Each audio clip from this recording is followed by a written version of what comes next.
Queue న్యూస్లో పనిచేయటకు senior video editors కావాలను సంప్రదించవలసిన నెంబర్లు 8688926084. రైట్, వచ్చే మార్చి నాటికి అప్పులు 7.33 లక్షల కోట్లు. ఈ ఆర్థిక సంవత్సరంలో ఎఫ్ఆర్బిఎం పరిధిలో 62,000 కోట్లు తీసుకోవాలని సర్కార్ నిర్ణయం. ఎడాపెడా అప్పులు చేసిన గత బీఆర్ఎస్ ప్రభుత్వం వాటి చెల్లింపులకు మళ్లీ అప్పులు చేయాల్సిన పరిస్థితి. బీఆర్ఎస్ హయాంలో చేసిన అప్పులే 6.70 లక్షల కోట్లు. కార్పొరేషన్ల పేరుతో ఇష్టానుసారంగా లోన్లు తెచ్చిన గత సర్కారు.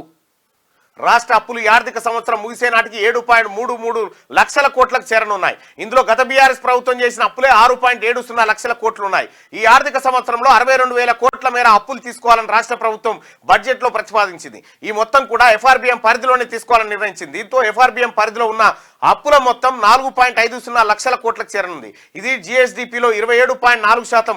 గత బీఆర్ఎస్ ప్రభుత్వం గ్యారంటీ కింద వివిధ కార్పొరేషన్లు, ఇన్స్టిట్యూషన్లు, స్పెషల్ పర్పస్ వెహికల్ పేరుతో 2,22,670 కోట్లు, నాన్ గ్యారంటీ కింద 59,414 కోట్లు అప్పు చేసింది. ఇగో ఈ అప్పుల కుప్ప చేసి దానికేది దీనికేదని మాట్లాడి ఈయన అప్పులు కడితేందుకే సరిపోయింది